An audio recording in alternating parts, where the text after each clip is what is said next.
Hi guys, Kuyang Sirs and ating sis. Kuyang Robert Saluta at Exo Armoring Company Inc. located at Marcos Highway, Cainta, Rizal. Silipin natin ang new delivery ng Exo Armoring, the Toyota Fortuner 4x4.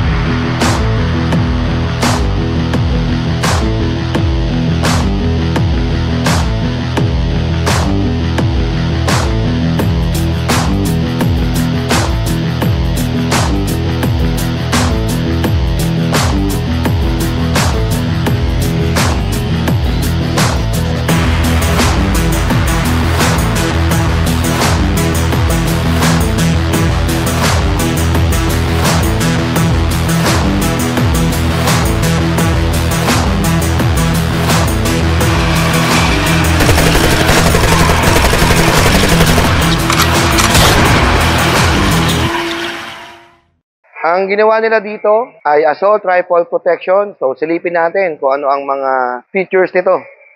Tingnan natin yung loob, kung ano ang mga ginawa nila. Actually, lagi naman tayong same kung ano yung mga ginagawa natin sa assault rifle, no? So, paandarin muna natin yung kotse. So, itong Fortuner na to, no? Ang kagandahan nito, kung makita natin, no? Pag nag-reverse tayo, kita natin yung mga features po nung buong, ng auto. Makikita ho ninyo, no? Yung side, front, rear. So, kumbaga, napaka-safe niya, no? So, ito namang mga features po na ginawa natin dito, no? Sa otong to, no? The windshield, everything, lahat po ng mga glasses po nito, assault rifle protection, no? Ang thickness nito around 39 to 41 mm po, no? So, ito yung ating salamin, no? Same pa rin po siya. Operable yung ating power window. Makita ho ninyo. Ito yung sinasabi kong mga thickness ng mga salamin lahat, no? Ganyan po kakapal yan. So, ayan po, ito ating daliri, makikita ko ninyo. So, mga 2 inches na po ang kapal niyan. So, yung ating namang body armored, same pa rin po, 6.5 mm steel. Na ito naman po may Kevlar po sa lahat ng mga pinto natin, no? This is additional protection po para kung naka-special bullet po sila, kayang-kaya hong sustain yung ng armored po yung mga bala. And also, yung ating pong mga hinges, no? Sabi ko nga before, lagi ho tayo nagpapalit. Lagi ho tayong fabricated. Yan po yung mga hinges. Ayan po, kahit ito po, makikita ho ninyo para mas magandang makita ko itong side na to. Ayan po. Yan. Palit po yan. If in case pong tumagal na ho yung auto, no? Siyempre ho, sa bigat din po ng ating mga pintuan, nagkasag din po, bumaba ho yan. So, pag bumaba sa tagal po, na-align po natin siya na mabilis, na mas maayos. Kasi po, fabricated po yan at saka lahat po ng mga ating pong mga kinakapitan po niyan, may mga additional steel plating po yan. Kaya matibay po yan, hindi niya kayang punitin yung mga yero po. Yan po yung mga bago natin ginagawa sa mga armored natin. Ito, no? Kahit itong portion po na ito, kung makikita ho ninyo, no? Yan, may mga armor plate po yan. In between po nitong mga gap na to, may mga armor plate po dyan. Plus, meron po tayong overlapping. Ayan po, yung overlapping. And, ito po ang ating mga bullet catcher. Ito po yung matatangang bullet catcher. Kumbaga, pag sumara po ang ating mga pinto, halos 0-0 ho yan. Yung mga distance po yan. So, eksakto ho yan. Operable lang ating power window. Yung pinakita ko sa inyo kanina, ayan, mabilis pong bumaba at umangat. Ayan po, kasi po maganda po yung ating mga motor. Galing po Germany po yan. So, in terms of opening and closing, sabi ko nga po sa inyo, ayan po, pati pag-open natin, magagaang po yan, hindi po tayo nakikipag-away sa pintuan. Yan po yung mga bagong ginagawa natin since nagbablog po tayo, no? Ayan. And then, maliban po sa ating mga protection na yan, meron po tayong mga strap din po ito, kung makikita ho nito. Yan. Ang kagandahan po niyan, siyempre pa nag-open po tayo at tabingin ng konti yung ating pintuan, pagbukas po natin, hindi siya basta-basta hinges kasi nga meron po tayong protection na pwede yung mag-stop sa pag-open ng pinto natin. Ayan. Tingnan nyo, no? Mag-open tsaka close tayo ng pintuan. So, ayan. Pag open po tayo, ganyan na po kasimple. Pag nagsara ho tayo, tinutulak lang ho natin yan. Hindi na ho nyo kailangang islam po yung auto. Ayan po. Kasi po maganda po pagkaka-align po natin mga pintuan po natin. So, punta ho naman tayo sa likuran po, no? Kung makita naman po natin, ito, same din po. Kung ano po yung meron tayo, no? Na like yung mga overlapping, bullet catcher. Ang pagkakaiba ng salamin natin sa harapan at saka sa likuran po, ito, fixed na ho ito. Kung ano po yung armored naman niya sa body, same din po na meron po tayong steel and Kevlar. Yan po yung sinasabi ko kanina, lagi yung kahit na-special bullet sila, mayroon pa po tayong additional na protection. Ngayon naman, no, tingnan naman natin yung likuran natin. Sa likuran naman natin, since ito po ay 4x4, so marami pong mga power na mga features po sa mga pintuan, so hindi po natin pinapatay na ho yan. Kumbaga, binabalikan sa original look at naglalagay ho tayo ng additional extra door po dito. So, ayan po, no? Kahit makikita ho ninyo, kahit po sa ating pangbukas mo ng pinto, napakaganda po. Ayan. Kita nyo yan, maganda po siya. So, talagang pang-auto siya. Kahit magbukas po tayo ng mga pintuan, hindi rin po tayo hirap na hirap. Ayan po. At ang kagandahan po ng ating mga door lock mechanism na ginawa na bago po, meron din po itong mga extra opening ho dito. So, kung ayaw bumukas dito sa harapan, meron po tayo dito isa pang switch po na pwede yung mag-open po siya. And also, no, itong likod na ito, meron po tayong gun port. Ito po yun. Ayan. So, kung sakali po, kung gusto lang ho ninyong pumutok going out, pwede kayo pumunta sa likod para magamit po nito. Bubutasin nyo lang o paputokan nyo sarili itong mismong ito at lulusot po yan sa kabila. So, cover lang po yan. Kaya dito, wala kayong makikita na meron po ng butas. So, maayos po ang ating pagkaagawa ho dyan. So, isasara naman natin ngayon yung pintuan, no? Ayan po. Ganyan lang din po siya. Close, open. Kasi po yung ating armor before dito nakalagay. So, pag nasira po ang ating shocks, ang nagiging problema natin, bumabagsak siya pag dito naiipit tayo. Kaya, we decided na maglagay na ho tayo ng extra door po dito. At hindi mo nahihirapan yung ating hinges na nandoon. So, lahat po yan, puro fabricated po yung mga hinges po natin. Close natin siya.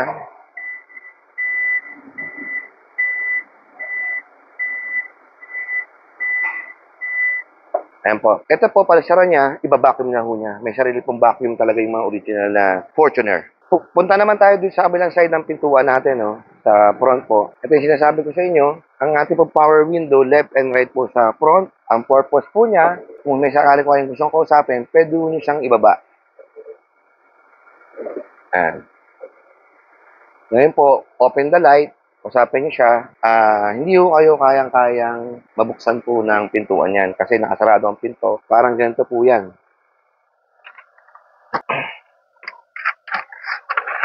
So, kung nasa loob po tayo, no, papata ko sa inyo, no. So, kung makikita ho ninyo, no, yan po, ganyan lang po ang open natin. So, hindi po nag-roll down ng hanggang babaho yan, no. Usually po, ang ating pong mga paggawa ho ng armored, ang pag-roll down po ng bintana natin, mga 4 to 5 or 5 to 6 inches po, no. Depende po sa auto ho yan. So, kung titingnan ho ninyo, yan po, kung may checkpoint po, buksan po natin ng ganito, kausapin po natin sila, at buksan natin yung ilaw. So, ngayon po, kung sakali pong gusto nilang ipasok yung baril dyan at alanganin, pwede ho nating matatik po siya, palayo ho sa atin.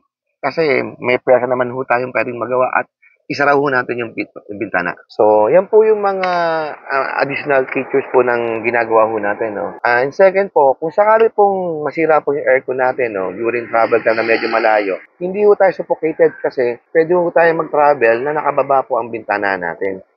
So, yung hangin papasok sa atin, yan.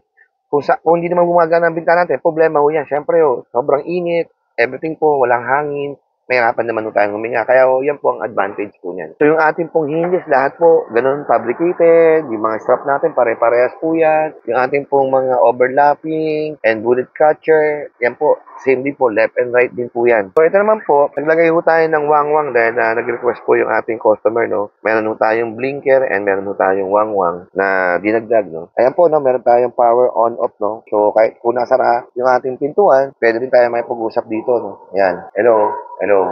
Ayan po. Naririnig po na tayo, diba? Yan. Pwede po natin gamitin din yan. Hello. Yan. Hello. Hello. Yan. Ayan po ang mga purpose po niyan. Blinker. So, may mga mode din po yan, no? Nag-iiba-iba. Pwedeng diretso lang. Ayan. Pwedeng ganyan. So, yan po. On and off din po yan, no? Kung sakaling kailangan nilang gamitin. So, yan po part ng accessories. Itong otong to, no? Front and rear. Nagpalit po tayo ng shock absorber and spring, no? Kasi pag once na in-armor natin ng auto, dadapa siya. So, kailangan natin palitan. So, yan yung mga suspension natin, no? Sabi ko nga kanina, front and rear, left and right, palit po tayo ng shocks and spring, no? And para din sa ating height. At saka po, mas gumaganda po ang ride pag naka-armored na. Ngayon po, ito naman po nating run flat. Meron po tayong inalagay sa loob na parang donut po sa loob niyan. Since ito po ay assault rifle, ang nakalagay po dyan, you can run up to 50 kilometers depende sa road condition. Ginagamit po yung run flat natin, no?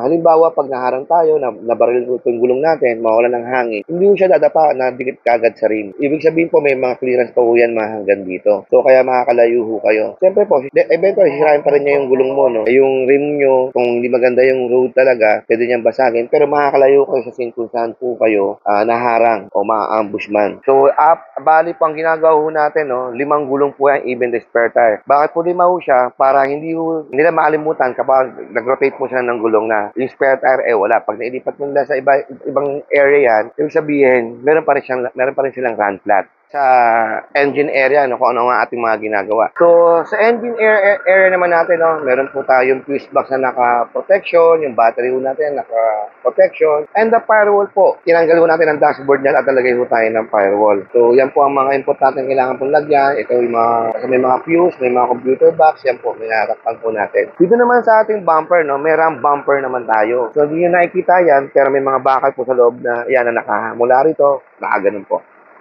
Ang purpose niya, kapag nabangga kayo dito, hindi mo dumikit yung mga bumper niyo sa gulong at yung fender ninyo na para mag-cause po na mapigil po yung pag-rotate ng gulong po ninyo. Yan po yung mga ginagawa ho natin sa buong armoring po. Explain ko lang din po, no? Ang roof po natin, meron armored dyan. Yung floor natin, may armored din po tayo. And the floor, ang ginagamit po natin is Kevlar blanket. Kahit batuan po kayo ng 2 granada, kayang-kaya ko yung sustain po sa loob niyan. I-test drive natin yung auto, no? Para ma-feel naman natin yung ride, yung comfort, yung power ng auto. Tara, sakay tayo. Ito, no? Tingnan nyo, no? Pag naka-reverse po tayo, yung ating pong side, makikita ho ninyo front, rear, left, and right. Nandyan po. Kaya maganda yung camera nitong ating Fortuner na 4x4. So, seatbelt tayo. Bago natin i-deliver yung mga sasakyan sa ating mga customer, nag-test drive tayo. Check natin kung may rattle, may wind noise, para before we deliver the car, kumbaga maayos. Ayan po, nag-U-turn po tayo. Ayan po, kung makikita ho ninyo, yung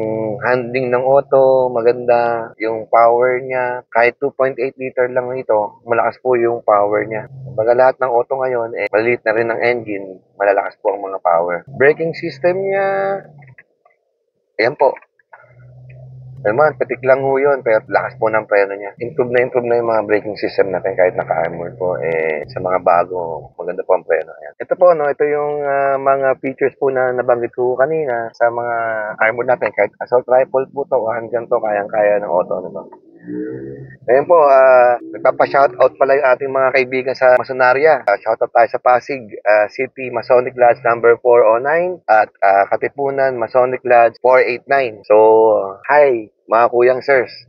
By the way, don't forget to like, subscribe, and share my YouTube channel, Kuyang Robert. Kung may mga tanong po kayo, you can call me at 0917-837-3099. Maraming salamat po. God bless and thank you very much.